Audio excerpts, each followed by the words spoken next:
All right. We're going to shift gears a little bit here and talk about barley. Um, Wonderful crop for production in Western Washington.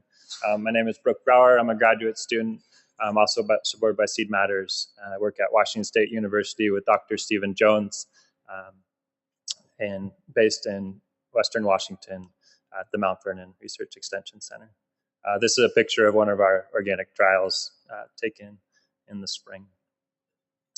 So real quick, organic barley production in Western Washington is not tremendous, but there's increasing interest in this crop. Been a tenfold increase from 2000 to 2011. It's essential as a rotational crop in diverse vegetable and animal integrated systems. This middle photograph here is taken at Jubilee Farm, which is a biodynamic operation in Western Washington. You can see here they're rotating squash with small grains. That's common. And also really essential feed for organic dairy and livestock production systems. Down in this bottom photograph is Dave Headland, organic and mixed organic and conventional farmer in Skagit Valley. Mike Donnell, who's a maltster that we work with, and Dr. Patrick Hayes, who's barley breeder at OSU. This is a field of organic barley. It's going across the road to an organic valley dairy across the street. And then also there's interest in expanding demand for distilling and brewing options. And this top picture here, we have Sam up here in the front row. He gave us a wonderful tour of their cleaning operation. And everything we're looking at increasing options of potential outlets. So here we have these different seed channel tubes coming down. And we're envisioning an options with barley that we could be spitting malt quality barley out of one of those tubes, feed quality barley out of one of those tubes, and food quality barley out of another one. So just looking to expand our options for organic growers in Western Washington. We can grow barley very well in Western Washington. There's also some challenges and some opportunities to overcome those challenges with classical plant breeding. This is a picture of a few of the fungal diseases that we deal with: stripe rust, scald, leaf rust, powdery mildew. Thankfully, there's vertical and horizontal resistance to all of these. It's a matter of combining those traits into crop varieties so that they can perform well in organic growing conditions. There's also challenges in terms of physical nature of growing in a wet environment.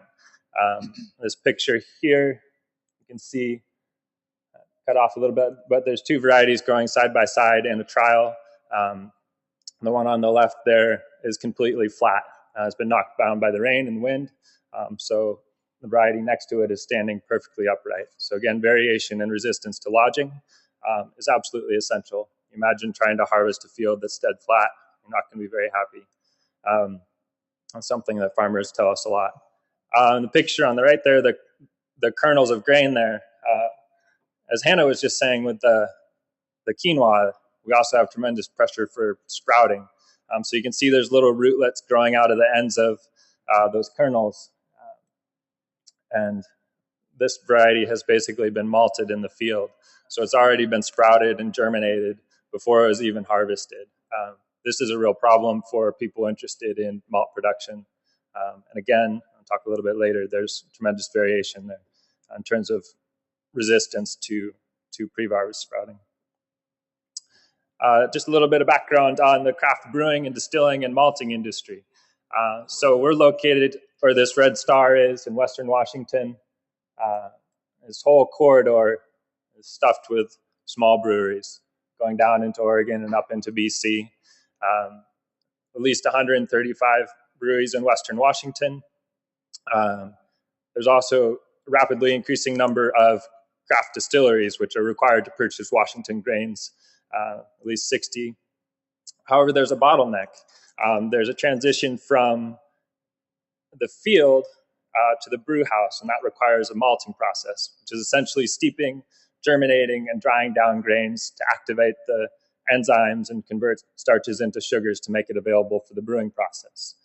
Typically, this has been a highly concentrated industry with a few very large malt houses serving most of North America. some of these smaller breweries will import malt from European countries. But there's a movement recently, represented by the Craft Maltster Guild, to open this up and respond to the needs of the craft brewing industry and the needs of the farmers interested in moving their beer or their grain into breweries and create these options again for markets. Skagit Valley Malting Company recently opened in Western Washington, and they're one of maybe 20, 25 companies in North America that are beginning this process. So how are we addressing some of these questions? And we're going through a process of variety trials and then also developing new varieties to meet these challenges specifically. These are pictures of my locations here.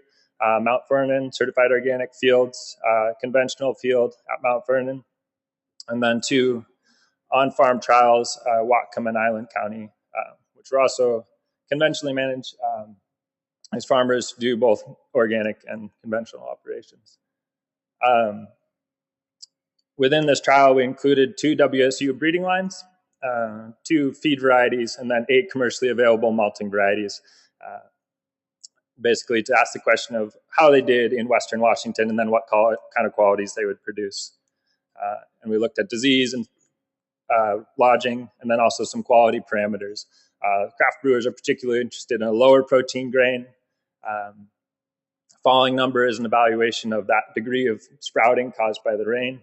And then we're working towards more complete malt quality analysis that looks at the full spectrum of what kind of enzyme activity these grains have. And then we've also initiated a spring barley breeding program, selecting directly in our organic fields in Mount Vernon. This is some preliminary yield drought results from this spring. On the axis here, we have yield in kilograms per hectare. Along the bottom here are the varieties that we evaluated, ranked and how they performed in the organic trial. The dark bar is yield in organic trial at Mount Vernon. The gray bar is conventional, and then Whatcom, and then Island County. And we found significant interactions between these locations and varieties, sort of indicating there may be potential to select directly for farms or production systems, something that I'd like to follow up more. And you can just also see the importance of including the organic lower input trial in this so that you can actually select for varieties that are stable across these different production systems. Because you can see some varieties that perform very well in high input situations, but don't perform so well in the organic situations, whereas others that are much more stable across these different. And that's why we're going about this work, to actually see those differences. This talks a little bit about pre-harvest sprouting. So falling number is a measurement essentially of how much starch has been converted, or excuse me, how much alpha amylase is active in the grain, which is an enzyme that converts starch into sugars and will break down. Basically, it measures how fast a bar drops through a slurry of flour. And the lower number indicates more enzyme activity and that grain has essentially sprouted. So down here, this is as low as it goes. This was a picture of the variety I had with roots growing out of it. Versus over here, this is a feed variety. It's very low enzyme activity, and it hasn't been selected for malting quality. So we're trying to find some sort of balance in here because this enzyme activity is critical for the malting process as well. So some of these varieties in here, there may be potential. These newer WSU breeding lines we're particularly interested in. And then we also found significant interactions between location for percent protein and test weight. Finally, just talk a little bit about a breeding program we're setting up. Planted 35 F2 populations in our organic field in 2013. Selected heads from those, the 20 best of those populations. This spring, we'll be planting those again, working towards a model of direct selection in a lower input situation. So no herbicide application, no fungicide application, and using organic fertilizer amendments. And then ideally selecting for yield within those systems resistance to all those various diseases, stripe rust, leaf rust, powdery mildew, to the best of our ability.